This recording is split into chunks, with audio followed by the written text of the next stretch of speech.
This is Focus with Jack Caudill. And good evening, I'm Jack Caudill. Welcome to this month's edition of Focus. This month we're talking about Elevate Rapid City. 3 guests with us to talk about that. Jim Skull, he is the general co-chair of Elevate Rapid City, also the chairman of Skull Construction. Pat Burchell is the chairman of the Ellsworth Development Authority. And Jim Haar is the division co-chair of Elevate Rapid City, also the executive vice president of Golden Rest. A little background, Elevate Rapid City Partnership was unveiled to the public back in April. It was described then as an aggressive 5-year economic development initiative that would have an impact on local and regional business. They said it was focused on $300 million in new business investment in the area. It's a joint venture of the Rapid City Chamber of Commerce, the Ellsworth Development Authority, the Rapid City Economic Development Partnership, and the Economic Development Foundation. We're going to start with you, Jim. That is the policy and vision statement version of what all of this is. In real terms, what is Elevate Rapid City? Well, I look at it as a collective group of leaders coming together, probably for the first time in the last 20 years in Rapid City, collectively working on improving the quality of life in Rapid City on all levels. So what are you guys doing? Oh, we're doing lots of things. We're doing some entrepreneurship, some innovative work, a new center for downtown, supporting the School of Mines. We're doing some workforce development, which is a big thing in Rapid City. We have a lot of people wanting to live here. We need to create more jobs. We need to create more workers for those jobs. We need to take the unemployed and get them employed, the underemployed, move them up. Ellsworth Air Force Base is a really big thing we need to tackle here in Rapid City and continue to support it wholly and fully. It's a huge economic generator that a lot of people don't know about. So that's kind of a thumbnail sketch. There's more. It's a pretty broad-based program. Basically, it's looking at all the things that Rapid City needs to move forward in a progressive, positive fashion. Pat, as you look at this program, what do you see Elevate Rapid City as being? Well, for me, I've got a couple jobs within the community. One of them is chairman of the Ellsworth Development Authority, which Jim focused on. The other one is I'm the president of the Economic Development Foundation, which already has one incubator on the School of Mines campus, a 40,000 square foot building. We're full. We have a waiting list. So our next assignment is to build a second one. And working with the mayor and the city council, who have provided us the land, which is on East Boulevard, right north of the post office. There's a 4.3 acre parcel there, and we're in the midst of a construction project. We will be very soon to build a second one. Jim Haar, as you look at Elevate Rapid City, what do you see all of this being here in the community? You know, it's a business investment. We need to create the opportunity to generate more capital, and we're looking at a primary opportunity to create 2,000 plus jobs. Expand the overall economic impact of about $300 million in new capital investments in total. So it's incorporating everything Jim said. It's the school mines, it's the base, it's retaining and growing employees. It's just bringing it all together. We haven't seen anything like this in 20 years. It's an innovative approach to economic development. Let's go back to the beginning. You said you have been with this thing since day one. Where did the idea initially come from? How did you guys get together and said, here's what we got to do? We're in a chamber board retreat, Rapid City Area Chamber of Commerce, and the discussion was how do we accomplish these bigger projects, these economic impact. So we realized that we had to partner, and you see the 4 partnerships that we have, and then raise an economic kitty, a pool of money to achieve these, and that's where it originated. What was the original idea? Is this thing changed from the original vision you still that have you a lot had? of those key pillars, workforce development, entrepreneurship, innovation. The base is clearly a large contributor to our community, so all of those were there from the get-go. Now, we've seen a lot of economic development initiatives over the years here in the area. How is this one different than what we may have seen in the past? I think it's important that you realize this is a really nice, true partnership with government, the public sector, and private sector. Everybody is contributing. The public sector is always needed, but then you've got the private sector that's really stepped up this go around and is contributing a lot. Now, Jim, as you look at this, we talk about public and private investment in this. What exactly are you guys doing? What exactly is this? How is this coming together? Well, these people have come together to raise some funding, which is important always. More important, perhaps, is the leadership collectively coming together in Rapid City. Our leadership from our industry, business people, collectively need to work on the things that can make this city better, a bit more potential. And that's something we haven't done well here for the past 20 years. Business leaders, although they've been successful, haven't worked collectively, together, and pushed initiatives that they all know are really good for this community, but they haven't coagulated. And it's been very challenging to get some major initiatives approved here. And so I'm very hopeful that this leadership is going to provide just a great push forward for Rapid City economically, workforce, new innovative businesses coming to town. We just have so much to offer here. We just got to provide leadership, I believe, and it's good things are going to happen. So how do you want to do that? How do you want to accomplish that? How do you bring new businesses in? How do you continue to push development in this area? Well, I feel business leaders can be very innovative. Not to knock the public, but the public sector works from a different background. When you put business leaders in a room and they have some challenges to solve to bring businesses in here, and businesses come here and talk to those business owners and say, here's the problem we have, and coming to Rapid City, we can put our heads together and say, let us solve your problems for you. We have some people right now saying, talk to us about workforce development, talk to us about the VOTAC, talk to us about how you get workers, Mr. Skull, and bring forth your product. We want to come here. This is a great place to live. This is a great place to do business in South Dakota. We're a little worried about certain issues. So the business leaders can come forth and say, bring it on. We're all here at the table ready to meet this head on. I think that's a real positive impact. Now, Pat, we've been talking a lot about private business and their kind of investment. How does Ellsworth Air Force Base fit into that whole picture? Well, Ellsworth, you may recall back in 2005 when Ellsworth was put on the Base Realignment and Closure Commission, as a closure, and we fought our way out of that. The community came together in 2005 with the help of Chamber and the business community, and since that we saved the base. Well, now we're going to some other phases. We have a couple missions out there, of course, the B-1, and then of course we have the Reaper, but the B-21 has been kind of identified as the next bomber, and it appears like the existing bomber bases outside the B-52 bases will get at least a squadron of B-21s, but we want to be first. We also know that things can change politically, et cetera, so we want Rapid City to be the best base community in the country. And it's part about attitude, it's part about getting things done at a local level, and the economic impact, as Jim and both Jims mentioned earlier, is interesting. It's over $300 million a year, almost $1 million a day. There's over 3,000 military, there's another 1,000 plus civilians, plus their dependents, it's over 8,000 people. I mean, salaries alone are $175 million a year, and the total economic impact exceeds $300 million. So this is a big deal. We need to get this right, and we need to stay on task here. And part of the funding for this is going to come from Elevate Rapid City. Our budget for the authority is about $600,000 a year, whatever, approximately. State of South Dakota provides a good share of that, but they want a local match. So Elevate Rapid City is actually going to be provide that local match. The contributions, the pledges will help us match that. So we're excited about that. It gives us a funding source. We've done a lot of good work already. It just allows us to continue on. Now, to some extent, the military is going to do what the military is going to do. How do you guys influence what the military is going to do? Well, we're told by the military that they want to do business in positive communities, that treat them well, and that isn't as easy as it sounds.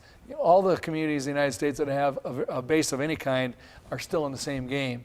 But so it's up to us as local leaders to make sure that we reach out to them, provide them local support in many ways. They're part of our community. We don't need to forget about them. We just need to make sure we stay on top of what the local issues are and help them. Now, Jim, Pat is talking about Elevate Rapid City is going to provide the funding to match grants from the state. Where's the money coming from for Elevate Rapid City? It's coming from the business community. You've got all spectrums, large to small, investing their 5-year commitment. And so yes, the whole project, as we discussed, started out 2 years ago, and Jim states that it's now a collective effort. There were over 100 interviews conducted to a whole bunch of business folks in Rapid City to understand what their concerns were, and we've come up with Elevate. And then the ask for the funding is coming along very nicely. There was a budget of $4.2 million, and it looks like we'll far exceed that because the community sees this as a innovative effort, and so that's where we're headed. Was it a tough sell to businesses? It was not. Once you really identify the real key pillars that help our community, you present it, and everybody sees it's in time for the change. It's time to go forward, and that's where we're going. All right, we have to take a break. We'll continue our look at Elevate Rapid City when we come back with this month's edition of Focus. And good evening, I'm Jack Caudill. Welcome back to this month's edition of Focus. This month we're talking about Elevate Rapid City, a new economic development initiative. Jim Haar is the division co-chair of Elevate Rapid City, also the executive vice president of Golden West. You guys have very specific goals you want to achieve with that. What are some of those specific goals that you guys want to accomplish? We want to strengthen the community by creating those new jobs. And within that creation, then there's personal expenditures and consumption in the community. It creates more jobs on top of that. So on top of the 2,000 primary jobs we want to create, there's about another 2,500 ancillary jobs that follow that creation of those initial jobs. We're expecting about $125+ million in that consumer expenditure, that they will buy groceries and cars and insurance from other businesses. So this is a very large trickle-down growth initiative. So how do you bring new jobs to the area? How do you create new jobs? We have lots of good existing opportunities that we have, but the base continue to make sure that, as Pat's talked about, we get the B21 in there. That will keep that shored up. Then the innovative and entrepreneurship is huge. The amount of intelligent opportunity that comes out of the school of mines is just untapped. We often hear that those school of mines graduates take their $65,000 starting salary and run off to all parts of the country. And part of our entrepreneurship is to open that new tech center and create those opportunities, so they will create jobs here, hire people here at those higher wages. It would be great if we could improve the number of people making $50,000 to $75,000 a year. Add 500 to 1,000 of those folks. They all contribute just as much as those that make the $12 an hour, but they have more expendable income. Jim Caudill is the general co-chair of Elevate Rapid City, also the chairman of Caudill Construction. Jim, as you look at it, what are some of the specific goals of this that you particularly are excited about? Well, I'm really excited about, us bringing new businesses, because we've been doing it recently. Rapid City is really on the uptick. From my perspective as a construction guy, I'm kind of out there rubbing shoulders with people coming to town, new businesses starting up, and I think we're a little bit unaware in this community how well some of these are doing. Phase Technologies, a School of Mines project that turned into a very large business, continues to expand. VRC has been accepted by the Air Force. They're expanding at the base. We have the Vandenberg School. Things are going. They're going from 30 to 50 to 100 to probably 200 jobs. I mean, it's really possible. Immutrix is another firm that's been hiring biomed engineers out of the School of Mines. They're coming online. They're just starting into production. They've been in research and development. Rob Mudge and his firm, RPM, are doing great things, innovative things nobody else does. This is what the School of Mines has brought to this community. It's kind of a hidden gem, I guess. And what we're doing is definitely trying to expand on that and realizing the potential we have now with the mine coming online and all the physics and like experiments that are going to be done somewhere. It might as well be done here. So we want to attract those people. It's a great place to live. They want to be here. So how does this initiative help try to convince businesses to come here or businesses to start here? Well, I think that you see, I just talked to some people last week, in fact, I said, why are you here? And they said, well, we happened to see the Elevate Rapid City literature, and I can't tell you where. And he says, I was so enthusiastic about it. I said, wow, this city is really on the move. And I've come to Rapid City from Minneapolis for years since I was a boy. I always loved it here. Now I see these initiatives taking place. He came here to say, let's talk about my latest business I want to start. Rapid City is such a wonderful place to live and attract talent. We want to be here. That's the kind of thing we're looking for right there. Perfect example. Last week, really enthusiastic, and he's continued to stay in contact. I'm hopeful. 200 jobs, baby. That's a lot of jobs for Rapid City. Pat Burchell is the chairman of the Ellsworth Development Authority. In addition to that, you've been a banker for a lot longer than you've been the head of Ellsworth Development Authority. Looking at it from a banking perspective in the community, how does all of this fit and work in the economics of the area? Well, to me, it is all about growth. If you stand still, you're not going to get ahead. So, there's a lot of competition out there, so we have to be proactive in our community. I think all the bankers would tell you, it's been a good place to do business, and I've been doing it for over 40 years, and I'll tell you, it's a great place to live and work. But not a lot of people know that. So that's one of these part of this initiative is to get the word out. And so part of it is that, the School of Mines, as mentioned, we're full at our existing incubator on the School of Mines campus, 100% full with a waiting list. So we're going to need to build another one. And we work very closely with them, but Western Dakota Tech, even Black Hills State, some of their graduates and students are involved in this. So it's all of us moving forward. And I think that's the difference, is that, it's been a little sleepy. This is going to energize us and move us forward and take the next step. You can feel it in Rapid City. I have people that often say to me, I haven't been here for 5 years. I can't believe the growth we have here. We may not recognize that on a day-to-day basis, but I think we're on the edge of another explosion. We get one and then we move another level. We're on our level, on a move to another tier. I really believe that. Now, Jim Har, these things never as easy as they appear on paper to do this, this, and this. What are some of the challenges involved in that you guys face? Some of the pitfalls you guys face in getting this going? Well, as we've discussed, looks like we're going to meet a lot of our goals from raising the funds, but now we have to measure and perform. All the investors, to include all the gentlemen sitting at the table, have contributed at their business level. But now we have to measure and come up with what is the production. We've set these lofty goals, but now we have to be accountable to all the investors, the community. So that's really the task at hand. The easy part is essentially done, as I would describe it. It's that old adage, the old farm dog caught the truck, now what are we going to do? And we have to perform. Is this all private money in this? Is there public money involved in this as well? There is public money.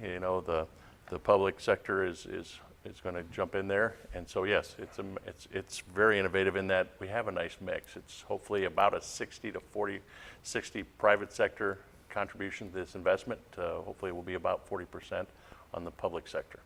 Where's the public money coming from? What entities is that coming from? I understand the city is committed to some funding, and some of the county. So we'll have the city and county. All right, we're going to take a quick break, and we will finish up our look at Elevate Rapid City when we come back with this month's edition of Focus. And welcome back. I'm Jack Caudill, and welcome back to this month's edition of Focus, talking about Elevate Rapid City, a new economic development initiative. Jim Har is the division co-chair of Elevate Rapid City. Jim, you guys did a lot of research, a lot of things getting ready for this. As you went through there, was there anything that surprised you, that you found that businesses wanted, that businesses needed here? Absolutely. We found, well, one, that business operates on a lot of data. We like to know what the metrics are. And so when we worked with a consulting firm to get this project kicked off, we were able to see across the nation that you can measure what the results would be from different efforts such as this. And so we've got a lot of expectations that we need to deliver upon, but it is measurable. There's a lot of metrics, and so we have high expectations, but we're not just shooting in the dark. Jim Caudill is one of the general co-chairs of Elevate Rapid City. Jim, we talked about how this is going to benefit business. How does this benefit just the guy in town? Well, we're very engaged in workforce development, so I would say that the underemployed have a chance and the unemployed have a better chance. It's a state initiative. Our governor has really pressed forward on this with committees and subcommittees and through his Western Governors Association. And then our city has really come on board through that initiative in some respects with Ann Bowman at VOTEC, setting up opportunities for people to become highly trained and skilled to go forth and make really good money in the trades of all types, not only construction, but healthcare and medical, different things. And then it even trickled down to our school district. Dr. Lori Simon has been very engaged in what they call a Pathways program. She's brought a consultant that does this nationwide to actually work with the students. Of course, we like a lot of them to go to college, but only about 40% of them go to college, 50%, the rest of them do not. How do we work with those kids on a career path? And so a program called Pathways is being initiated as we speak, so they can work with those kids hand on hand and say, let's build a career for you so when you get out, you have opportunity. So a lot of things in workforce development. And when people come here from out of town, they tell me, boy, what a great workforce you have. Now I'm here and I always want it to be better, but they say, oh no, it's really, really good here. Because if we go somewhere else, and I won't mention any states, but they said, it's just tough even to get them in the door. So we come here and we have an aggressive, high quality, educated workforce that we enjoy working with. So we have a great workforce here. We need more of them. We need more of them. Pat Burchell is the chairman of the Ellsworth Development Authority. During the break, talking about some of the city and private collaborations that you guys have with the Ellsworth Development Authority. Yeah, I want to mention the state of South Dakota because about 10 years ago, when Governor Dugard was then Lieutenant Governor Dugard with Governor Rounds, the idea of an authority came about. And it really was about the first one in the country. You know, all 50 states have military installations, but we were the first to have an authority set aside to take care of things outside the gate, outside the walls, outside the fence, they call it. So we went in immediately, we cleaned up the accident potential zones, compatible uses. You know, it's been a great deal. One of our biggest projects was a $22 million water sewer treatment plant that's shared by the city of Box Elder and Ellsworth. So it's been a great tool, and we couldn't have done it without the state of South Dakota, the governor, and then each year they come through and help us with our funding. There's also acquisition. They help us with the funding. There's a program for the federal government called REPI. Can't tell you what the acronym is right now, but we have to get a match, and the GOED, the Governor's Office of Economic Development, has always come forward and helped us with that match. So this has been a great partnership between all entities, and we talk about that today. You know, it's not just government, but government-private partnerships, they work the best. They have tools that we don't have, but you really need the private sector in there to really make it run and make it work. So, you know, I'm really happy to be involved with the Ellsworth Development Authority, and might say that the governor appointed me to this position, so it wasn't voted in, but it's been fun to work with. Jim, you guys unveiled this thing back in April, and now you're getting close to launching it. When is that going to happen, and once that happens, what's the first step? Well, we're going to reach the launch stage in mid-July this year, and then it will be the leadership. We've got to create a good set of governance so we can perform and execute on all of these 4 initiatives. And then we're going to be, along with the 100 surveys we did of the business community, taking some input to make sure that we've got all the top suggestions on the list and working through those. Many of them are already out there. Obviously, we've got the base, and the pathways is also on the list of good things that we need to attack with job creation and workforce development. So that's really where we're going to go. How tough is it going to be to keep this going? Sometimes it's difficult to keep the enthusiasm of everybody going once you get past that launch. How do you do that with this? Part of it is we understand that we have to communicate to the ownership group, the investors. So we have a plan to market and update on the progression of where things are going. And that's really, I think, going to be the driver. When we have expectations that the commitments to meet to all those investors are going to want to see regular metrics and performance measurements explained to them. So we're going to be accountable. Jim, you think it's going to be easy to keep the enthusiasm going amongst your group as this goes? Oh, I think it's always difficult. You know, leadership is everything, and that's what this brings. So hopefully, the way they've structured it, those leaders will stay fully engaged and make it happen, you know, out there in all these initiatives. It'll be measurable, and we'll get enough energy generated to continue to move forward. So I'm hopeful. It's a great initiative. We have to take responsibility and keep it accountable and make it happen. That's no doubt about it. All right, got about 30 seconds. Pat, as far as your group goes, how big of a deal is it to have this additional tool for you guys to work with? Yeah, this allows us to not have to scramble for funding every year, and I think it has great opportunity to continue on. Measuring something is what it's all about, and I think in the past, some of the things that we've tried to do in the past years, we haven't always measured it. And that's what business people do. They measure what their performance is, and when we do that, it'll be much easier to keep it going year to year and decade to decade. I could see something like this going on for many, many years to come. All right, well, hopefully this all works out. Should be an adventure for a little bit. I want to thank Jim Caudill, Pat Burchell, and Jim Haar. I want to thank you for joining us, and hope to see you again the first Sunday night of next month. Good night.